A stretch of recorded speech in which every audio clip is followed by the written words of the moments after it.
What's up everyone, it's ENDYMION and Merry Christmas to all. What a year this has been. There's been so many things that have happened which led to ruined franchises and terrible missteps. It would be crazy to compile them all. So I figured, why bother? Instead, this video will be full of positivity and hope, as the Warhammer 40K live-action universe has officially been given the go-ahead. And as the reports claim, it'll be a true adaptation of the source material. And Henry Cavill has confirmed he will not only stand ready to serve, but will lead the charge, giving the middle finger to woke Hollywood. Beyond this, China's entire gaming industry has imploded overnight as well. That story is insane, and you might be thinking, wait, I thought he said this was a video full of good news. It is, dear viewer, but I'll explain that massive story later on. To begin, Games Workshop has officially given an update on the Warhammer 40K live-action universe, which of course was being spearheaded by Nerd King Henry Cavill, who is a massive, dedicated fan of the franchise.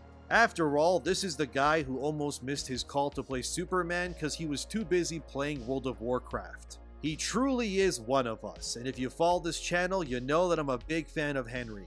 And I've always said that Hollywood has massively understated and ruined his potential with their moronic politics. After playing Superman and having the DCEU die a slow but appropriate death, and let's not forget Henry Saga playing the White Wolf Geralt of Rivia and how Netflix absolutely butchered that series into oblivion. And then the creator of Witcher confirming that when he reads his own work, he reads it in Henry Cavill's voice. Like, come on, dude. The loss of Henry as Geralt will never not annoy me to the ends of the earth. But as time goes on, things change, and while some companies aren't willing to learn from their mistakes, Henry has put his sights on Warhammer. And his goal is to make an authentic, true-to-life adaptation that rejects identity politics and the agenda as well. Which is not only rare these days, it's needed. Games Workshop released their statement, which said, and I quote, "Back in December last year, we announced Games Workshop and Amazon Studios had signed an agreement in principle to work together to bring the Warhammer 40K universe to screens big and small." Well, today we have an update, and it's one we've all been longing to hear. We've now signed the full agreement, and the next stage can begin. Now comes the fun part, working out all the creative details with our partners and getting the first script written and into production. What Warhammer 40K story should we tell first? Should we kick off with a movie or a TV show? Maybe both. All we can tell you right now is that an elite band of screenwriters, each with their own particular passion for Warhammer, is being assembled to help bring the setting and characters you love to the screen. This illustrious group will be championed by Henry Cavill, who stands ready to take his place as executive producer, bringing his pen, sword, and/or spear to the project. TV and film production is a mammoth undertaking. It's not unusual for projects to take 2 to 3 years from this point before something arrives on screen. Still, things are now properly rolling, and you can bet we'll bring you all the latest updates and cool snippets as soon as we're able, end quote. This has been some of the best news I've heard in a while, and I love how passionate it reads while assuring fans that everyone involved are scholars of 40K, which I mean they should be. And if Amazon is smart, which they aren't always, I mean remember, they did make one of the biggest blunders in history with the Rings of Power, which was not only insanely expensive, but the majority of the audience didn't even finish the show anyway. But that show was so hated and forgotten about that when an interviewer asked Viggo Mortensen about it, he didn't even know the show existed to begin with. And I don't blame him, because that show is ass and personifies all the worst qualities of Hollywood today. And while this news surrounding 40K is amazing and positive, I do have to say that this is Amazon after all. And they, like other big companies who make content, have had blunders before that reject the source material. And I'm hoping Henry Cavill has enough creative control over this Warhammer cinematic universe that he gets the last say as to what happens or not. Because as we all know, Henry more than anyone is aware of what happens when you bastardize the source material. And the worst thing that could happen to Warhammer is to allow it to fall to the same pathways that Witcher or Rings of Power did. On the flip side, this collaboration and true announcement where ink has been dried on paper finally could lead to a massive new media empire. And let's be real right now, we're currently living in an era where there is nothing right now that is the big dog, if you will, in entertainment. Superhero movies have been flopping all year pretty much, and currently the entire superhero genre has gone the way of the Western. And I remember when I was on Critical Drinkers and Mauler's livestream 2 months ago, I asked Drinker what he thinks the next true meta is for Hollywood. And he said, without hesitation, that it was video game adaptations, and he's right. I mean, just use this year alone. Every video game adaptation has soared in sales. Super Mario made $1 billion, and Five Nights at Freddy's was Blumhouse's biggest and best performing film of all time. And a second one is already on the way. And we have many other video game adaptations coming. Amazon as well has Fallout, which I'm very skeptical of, and I hope it doesn't suck, but I'll refrain until I see at least the first episode. And of course, Halo is returning for a second season where yet again Master Chief doesn't wear his freaking helmet. And it's no surprise that video game adaptations can and will likely become the new superhero genre, since if there's any untapped marketing goldmine that has easy cross-brand potential, it's video games. And they also have a massive backlog of lore, stories, and experiences to pull from. Let's not forget that currently Star Wars is in the dumps, as is Marvel, which this now brings me back to Warhammer for good reason. Like I said, we're currently in a very bizarre period where there isn't one single franchise dominating the entire landscape like before. From 2008 to 2019, you could easily say Marvel was that. But as of now, that void has been left empty, and now is the time for something else to rise up to take its place. Warhammer, in my eyes anyways, fits this unique Thanos-sized hole in terms of becoming something amazing and extremely profitable. If Amazon plays their cards right and Henry Cavill uses his executive producer power, Henry could not only ensure this works, but he could shepherd something that eclipses both Marvel and DC in one fell swoop. I don't need to tell you that the Warhammer universe has enough lore to fill hundreds of stories. And the likelihood that this leads to a new gold standard of live-action adaptations is becoming increasingly more likely as time goes on. Warhammer, if handled correctly, and I'm not kidding you, could become the next MCU or Golden Age Star Wars if they do it correctly. People are clamoring for a show that fulfills that water cooler conversation hole, which has been left empty ever since Game of Thrones ended. A dark, mature, action-heavy Warhammer live-action universe devoid of the woke agenda would be a mega hit. And a decisive blow that could rattle the pantheons of Hollywood to its core. We already know that when studios make great content devoid of politics, they all do great. Top Gun Maverick is a prime example of this, as is No Way Home, which made more money than every MCU movie released in 2023 combined, and then some alone. There is such a ravenous hunger for entertainment devoid of woke identity politics, it's insane, dude. I mean, look at Reacher, which is also Amazon, mind you. That show has exploded in popularity and ratings this year. And I really want to drive this point home with 2 examples involving Reacher. First, look at its first season, which exploded onto the scene with almost 2 billion minutes of watch time. And that first season ended up being Amazon's biggest watched series in existence, beating out Rings of Power, Wheel of Time, and so on. And let's drive this point even further. Look at what the first season of Reacher did on Amazon. It got second place when it came out. It only lost to Ozark a year ago because that show is showing its final season, and it had the added bonus of having all of its previous seasons available to watch too. So you combine all of Ozark, and Reacher's one single season still managed that much watch time. Dear viewer, that is crazy good. Okay, now let's look at the second season of Reacher, which recently premiered this year. Remember when I said Reacher Season 1 got second place? Well, Season 2 only has 3 episodes available as of the making of this video. And get this, those 3 episodes increased the entire show's watch time of the entire first season by 50%. So many people are watching and loving Reacher that it's instantly becoming Amazon's most watched series to date, and really, who can blame them? The point I'm trying to make here with Warhammer is that Reacher is the blueprint of what audiences want. It stars a strong male character in a leading role devoid of any woke nonsense, and the entire show can appropriately be summed up as, what if Conan the Barbarian existed in modern day and rampaged through America kicking ass and taking names? Remember what I said earlier, that audiences are starving for content devoid of wokeness, and they are starving for strong, capable male leads. And they are absolutely hungry for content that doesn't talk down to them and just gives them escapism.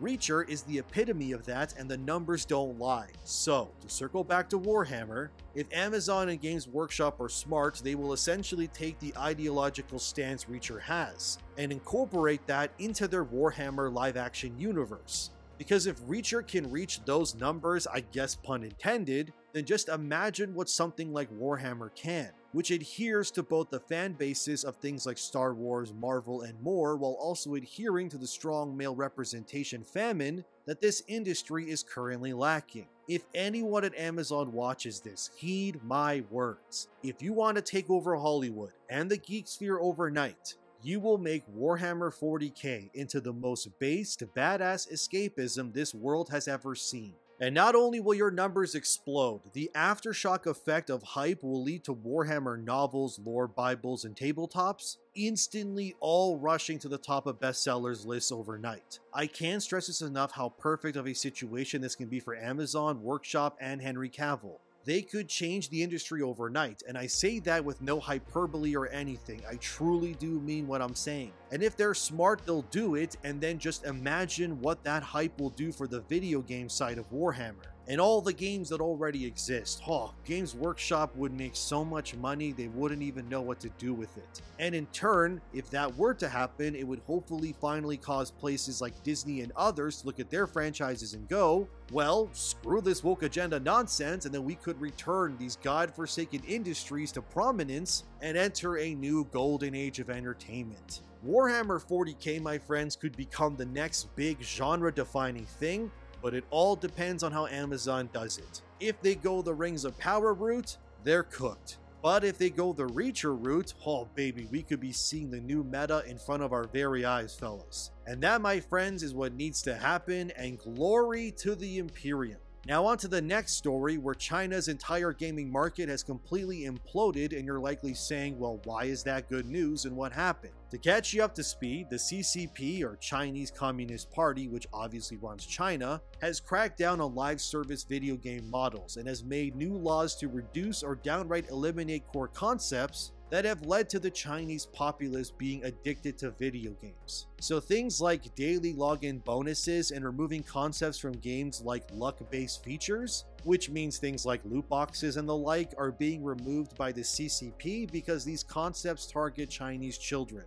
And the CCP basically thinks the mass addiction to video games has led to their population becoming less motivated to work. And that weakens the nation because everybody is just playing these live service video games all the time. They're also forcing Chinese game companies and any game operating within their country to also implement spending limits, because too many people are throwing their wallets at these games. This wouldn't be the first time China has tried to limit their populace, since in 2021 they implemented a law where people under the ages of 18 weren't allowed to play video games during the later hours of the weekdays. And they are so serious about this that when these kids want to play, they have to scan their faces on their computers in order to make the game work. And if the game recognizes you as a minor, too bad, kiddo, no games for you on weekdays. Not to mention that China has also imposed a law in 2021 to reduce or outright remove the depiction of effeminate men within games sold in their country. And queerness in general would have to be eliminated in order for a game to be sold in China. Which makes me wonder if in the Chinese version of Overwatch, if everybody is just straight. Even though in reality, Overwatch's cast is the most woke group of characters ever to pander. If you know the answer, let me see it in the comments. But what's crazy is that this new mandate to remove live service gameplay elements from products sold in China has led to around $80 billion in losses for the Chinese gaming market seemingly overnight. The two companies most impacted are China's duo biggest gaming giants, Tencent and NetEase. Tencent, by the way, also owns studios like Riot, which makes League of Legends, and NetEase, who actually works on Warhammer games too. So this move has been catastrophic overnight, and this will absolutely change how games are made, mandated, and created going forward. Because this doesn't just affect China, mind you, it affects Western games too. And now, if Western game studios want their games to be sold in China, which by the way is easily the world's biggest market for games, they'll be forced to remove these predatory practices from their games as well, and will also have to remove any woke nonsense as well if they want to make money in China. Will this affect the versions being sold in America, Canada, or Europe? I can't say yet. But if the biggest market has just said no to all the live service model stuff, it'll end up creating dual versions of many games. And then I'm sure many players are going to ask these companies, well, can we also get that Chinese version too? It's sort of how the Middle Eastern version of Spider-Man 2 removed all LGBTQ content and missions that pander. Yet, it was also only available in the Middle East, even though many Western players would prefer that version. I think the live service model in general is just garbage anyway, and I hate it mostly these days regardless of the game. And also, since the two biggest Chinese gaming companies got hit this bad so quickly, it also means their expansion into Western studios will be reduced too. So why does that matter? And why is that good news, I hear you not asking, because I'm saying this to myself? Well, I'm glad you asked, because companies like Tencent and NetEase have their fingers in many Western studios' pies. And they obviously use their influence to make more games include these lucrative predatory practices in order to make money. So, if Tencent and NetEase aren't making nearly as much money due to their home country banning what makes them their profits, then they obviously won't have nearly as much cash to throw around when it comes to influencing the meta of Western games as much, which could, hopefully in theory, lead to less games in the future being live service. Since why make your games live service when your biggest and most profitable demographic can no longer engage and spend like they used to? And we all know companies only know the language that is money anyway. So I don't know about you, but to me anyway, this is all great news. We could be seeing the live service model getting scaled back and less companies pushing these nonsense, live in our world, sign in and do daily challenges stuff. And maybe we can return back to more single player games and possibly reduce these balloon budgets on games too. And stop having years of roadmaps and releasing games in shitty states and fixing them over time. Basically, it's good news if you don't like live service games, which if you're like me, that's great. But this is where we stand, my friends. Henry Cavill is positioned to potentially overthrow the entire woke Hollywood meta with his based Warhammer series. And China has just destroyed the live gaming service model meta in the industry literally overnight with their changes.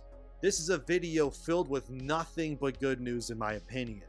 Things are looking up, my friends, and let's keep the ball rolling. As always, thank you for watching. Like, subscribe, and share this video if you enjoyed it. Let me know what you think as always. Thanks to my patrons for their undying support as well. Question everything, have a wonderful day, and Merry Christmas and Happy Festivus. I'll see you in the next one.